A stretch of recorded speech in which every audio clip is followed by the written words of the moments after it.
বাংলাদেশে যারা নৈরাজ্য তৈরি করতে যাবে, যারা আমাদের লাখো শহীদের রক্ত নিয়ে তামাশা করবে, রাজপথেই তাদের বিরুদ্ধে আমরা আপনারা জানেন যে আজকে প্রেস কনফারেন্সে মাননীয় প্রধানমন্ত্রী বঙ্গবন্ধু কন্যা দেশরত্ন শেখ হাসিনা একটি সমতাধর্মী অন্তর্ভুক্তিমূলক যৌক্তিক রাষ্ট্রনীতি প্রণয়ন করার লক্ষ্যমাত্রা অঙ্গীকারের কথা বঙ্গবন্ধু কন্যা দেশরত্ন শেখ হাসিনা বলেছেন। মুক্তিযুদ্ধের সংগ্রাম, লাখো শহীদের রক্তত্যাগ সংগ্রাম জাতির পিতা বঙ্গবন্ধু শেখ মুজিবুর রহমানের সুযোগ্যতা নেওয়া ছাত্র সমাজের কাছে তুলে ধরেছে।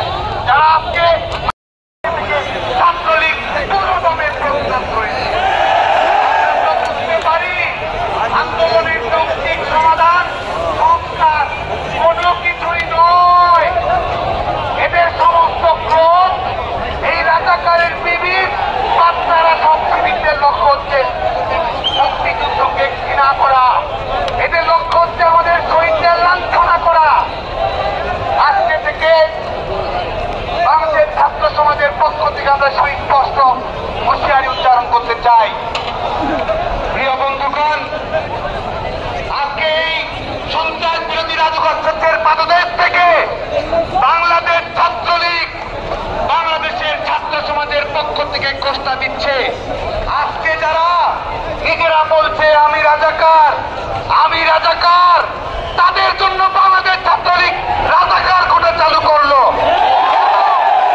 এবং যারা রাজাকার কোটার আওতাধীন তাদেরকে পাকিস্তানে পাঠিয়ে বাংলাদেশ ছাত্রলীগ যেখানে রাজাকার কোটার স্থাপকদেরকে দেখবেন সেখানেই তীর হস্তে প্রতিবাদ করে তুলে তার আপন ঠিকানায় পাঠিয়ে দেওয়ার জন্য নেতাকর্মীদেরকে নির্দেশনা দেওয়া হচ্ছে।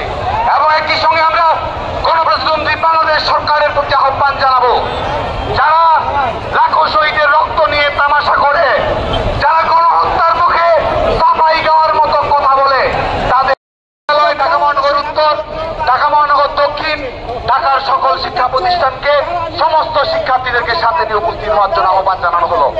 একই সঙ্গে বাংলাদেশের সকল জেলা মহানগর বিশ্ববিদ্যালয়ে দুপুর 3টায় একযোগে প্রতিবাদী অবস্থান কর্মসূচি পালিত হবে।